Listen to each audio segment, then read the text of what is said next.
নমস্কার, শান্তনু হাজরা বলছি। ফুলকলি রে ফুলকলি, বলতো এটা কোন গলি? বিশাল আনন্দ সংবাদ, বরানগরে এসছেন ফুলকলি। বরানগরের মানুষ এখন শুধুই বলবে যে মার গুড় দিয়ে রুটি, চিনি দিয়ে চাপু দিয়ে খা।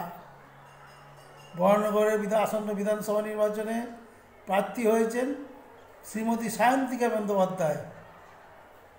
যোগ্য জায়গায় যোগ্য লোককে প্রার্থী করা হয়েছে, কারণ বরানগর হচ্ছে কালচারাল জায়গা। এই বরানগরে যত কালচারাল লোক সব জন্মেছিল। এই বরানগরেই কাশীপুর গণহত্যা হয়েছিল। আর এই বরানগরের ইতিহাস হচ্ছে জ্যোতি বসু এখান থেকে নির্বাচিত হয়ে উপমুখ্যমন্ত্রী হয়েছিলেন। এই জ্যোতি বসুকেই শিবব্রত ভট্টাচার্য সিপিআইয়ের হয়ে শুধু রিগিং করে হারিয়ে তাড়িয়ে দিয়েছিলেন। কত মানুষ শহীদ হয়েছিলেন। কাশীপুরে শিলের ঘাটে 110 জন শহীদ হয়েছিলেন একদিনে। এন বরানগরে এসছেন শ্রীমতী সায়ন্তিকা বন্দ্যোপাধ্যায়। উনি খুব নামী লোক। উনি একটা কালচার থেকে এসছেন, কালচারাল একটা ব্যাকগ্রাউন্ড নিয়ে এসছেন।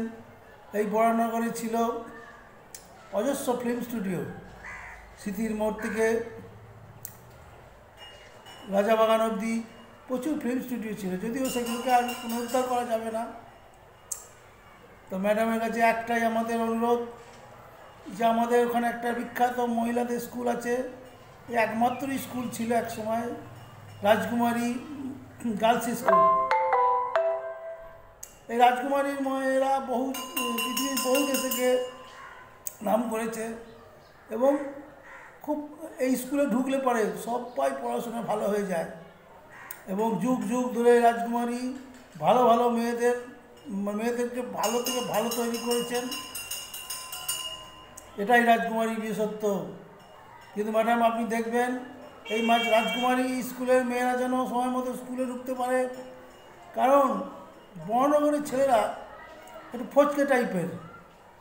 আপনাকে উদ্দেশ্য করে যেন আমাদের মেয়েদের তারা টিটকিরি না দেয়, এবং যেন সারাদিন ধরে স্কুলের সামনে না বলে মার গুড় দিয়ে রুটি, চিনি দিয়ে চা, ফু দিয়ে খা। ধন্যবাদ।